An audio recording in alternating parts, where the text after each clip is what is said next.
અને મારી બેટી માલ ભરેલી સિસોટી ઉપડી ધાબા ઉપર એટલે આ તો ટેકનોલોજી.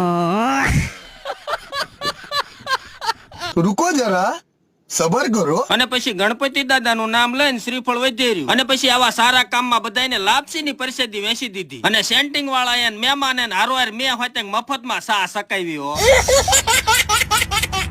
અને માલ બનાવવાના મિલર વાળી ટીમ હતી ગામ હોળાયા પણ એવા ઝડપી કારીગર ને તગારા ઉપર તગારા મીંડા મિલર ના ગોળામાં નાખવા બટા ઝટી બોલાવી દીધી.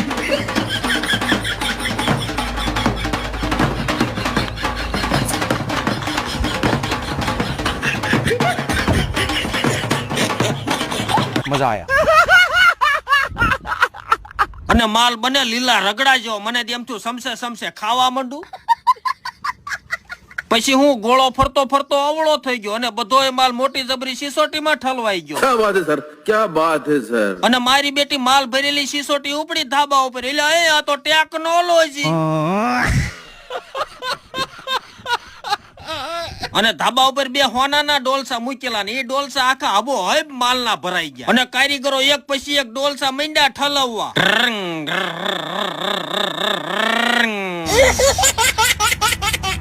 અને ઈ માલ ઉપર કડિયાએ ધોકો ફેર્યો ને તે ધાબુ બનવા માંડ્યું. આ તો વળી પાછી ટેકનોલોજી. અને સેન્ટિંગ વાળા કે હરિયા લઈને આડા નવળા મંડો માલ ખાસવા નકર ધાબામાં પાણી પડશે. પછી હું અમે તો હરિયાન પાવડા ને ગોદાળીને ધારિયા લઈને બગડા સટી બોલાવી.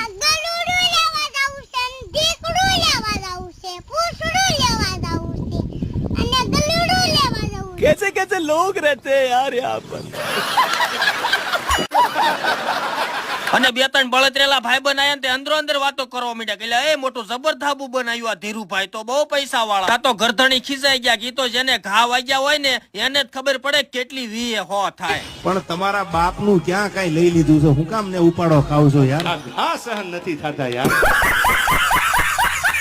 તો મિત્રો મારા ધીરુ કાકાનું સરસ મજાનું ધાબુ બની ગયું છે. પણ તમને આ કોમેડી વિડીયો જોવાની મજા આવી હોય તો એક લાઈક કરી દીજો અને એક કોમેન્ટ કરી દીજો કેમ કે આપણે આગળ પણ આવા નવા કોમેડી વિડીયો લાવતા રહીશું અને તમને હસાવતા રહીશું.